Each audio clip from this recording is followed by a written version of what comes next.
What is going on today, guys? Tomcat here, and today I'm going to be bringing you guys a full walkthrough of the Forza Horizon 4 E3 demo. Now, right here from the get-go, we see the McLaren Senna, gorgeous, gorgeous car. We see the Cayman GT4. We see the Viper ACR that you guys have seen in my drifting video. Now, the thing is, everybody has been picking the McLaren Senna.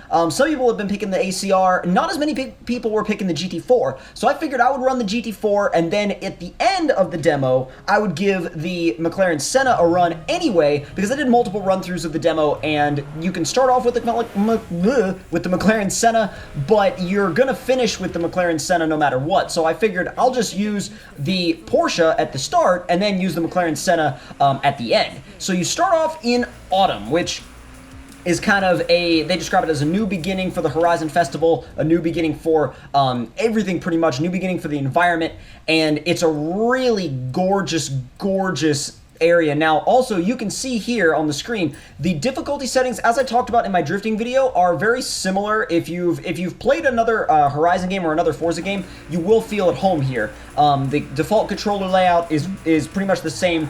You can choose between the other controller layouts that you're used to, but besides that, you get a lot of just gorgeous, gorgeous visuals, and I was trying to see how the Cayman would behave if you tried to slide it around a little bit. It definitely doesn't like to be drifted as much as, like, say, for example, the ACR does, but it also doesn't have as much steering angle. I mean, we're talking about a mid-engine, track-focused Porsche. You're not going to be getting as much steering angle. This car is very focused on grip. If you're going to slide it, you're going to be doing, like, a little tiny slide. So, driving around here on the roads, like, really just ripping it. Now, that's the other thing, too, is, like, when your other options are a McLaren Senna and a Viper ACR, a Porsche Cayman GT4 is fast, but it's not quite as fast. So, it's a little bit trickier to keep up with the rest of the guys when you're in the Cayman, but it's not, not super hard or anything like that. It's just a little bit more of a challenge. And I can see the guys that are, like, really intense and really into it, picking the Cayman from the start, for sure, because the Cayman is definitely more of a challenge. Now, as you just tear through the environment here, you can see the water just kind of pooling up on the screen and really just giving you that sense of immersion. You can see the beautiful sky, and when I watch this back, it's actually very interesting to watch because I didn't really pay as much attention to the sky as, I was when I was playing it, because when you're playing the game, you don't really pay that much attention to the sky, but when you actually, like, watch it back and you go up and you look up at the sky, you're like, oh my god, that's beautiful, right? And, the visuals are gorgeous, the sky is gorgeous, the environment is gorgeous, there's so much stuff going on. Now, into winter. Now, winter is very, very cool. I wasn't actually too sure how to feel about winter, and I was kind of worried it was going to be, like, just a little bit of a reboot of, say, for example, like the Blizzard Mountain physics and stuff, but it isn't. It's actually a lot more in-depth than that. It's a whole lot more in-depth than that. In fact, it's more in-depth than that, to the point to where you feel like when you're on the ice, for example, you genuinely feel like you're in a different, not necessarily a different physics system, but you feel like you have to learn something new. You know what I mean? You feel like you have to learn something new, you feel like you have to learn a new dynamic, and you definitely feel like you have to put in a lot of effort to make sure that you don't wind up sliding off the ice and off a cliff and into a rock. But the other thing, too, is, like, as you're driving along the snow in these big trucks, you really get these suspension movements that are really, really, really well displayed on screen. And when you see it in the actual camera movement, the camera moves a lot. In fact, it moves a ton more here than it did in Horizon 3. Similarly to how it felt in Forza 7, similarly to the camera movement in Forza 7, however, this feels a little bit more amped up to me, anyway, than Forza 7's camera movement does. So with the big trucks, you definitely feel like you're driving something big, something with a lot of suspension travel, something with a lot of suspension movement, and something with a lot of just body roll is the wrong word, but body roll and, body sway, weight transfer. Weight transfer is probably the best way to describe it. You feel the weight transfer, and you see it and you feel it, and I think it's really awesome that they really represented that feeling here in the game, because in real life, driving these trucks, I've obviously never driven one, but from what I've seen, it's all about the weight transfer, and if you can get the weight transfer right, That's what separates the great drivers from the incredible drivers. And because that's the thing, at that level, everybody has to be able to manage weight transfer, but it's the guys that really know how to do it that really dial it in.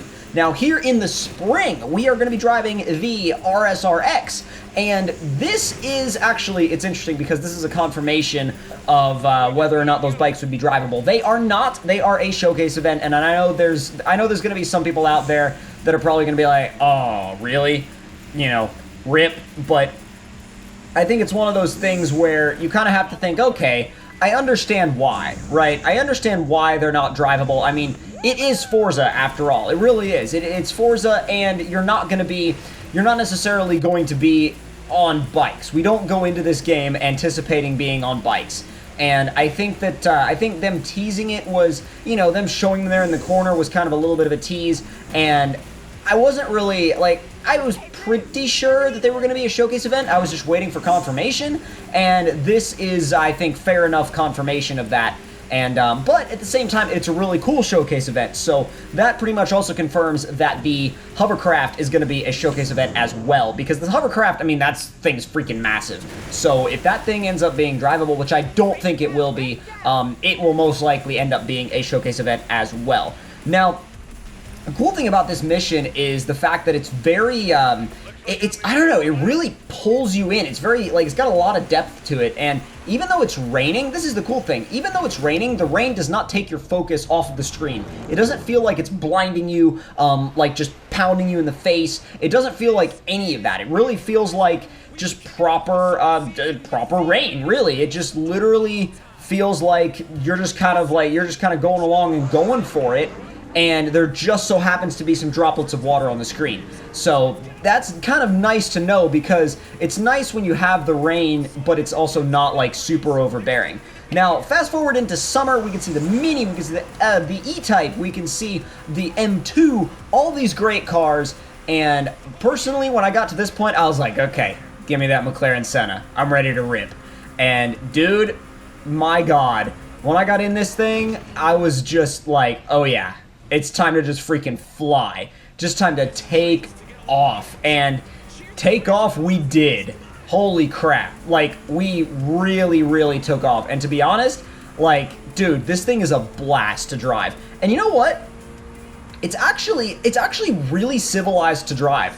You wouldn't think that it's like, you know, you would think that it's kind of like, you know, going to be some like super unruly, wild, crazy, like Venom GT-ish car, but it's not. It's very smooth. It's very easy to drive, actually. The interior is actually, it's animated so well. It's just beautiful in here. It's absolutely beautiful in the interior, and I think, honestly, like, that's one of my, since that's one of my favorite views to use in Forza Horizon as a whole, then, like, to me, if they really put a ton of work and time and effort into the interior view, that's where I'll be, man. That's 100% where I'll be, and I really, really can't say enough about the fact that they have absolutely put their heart and soul into this game, and it shows. It really shows, and you can really, really, really feel it. Just genuinely. It's a genuinely awesome game, genuinely incredible game, and I cannot wait to bring you guys more about this awesome game. So, hope you guys enjoyed this video. If you did, don't forget to click that like button. Tell me in the comments below what you guys thought of it. And if you're new to the channel, don't forget to slam that subscribe button for more daily videos.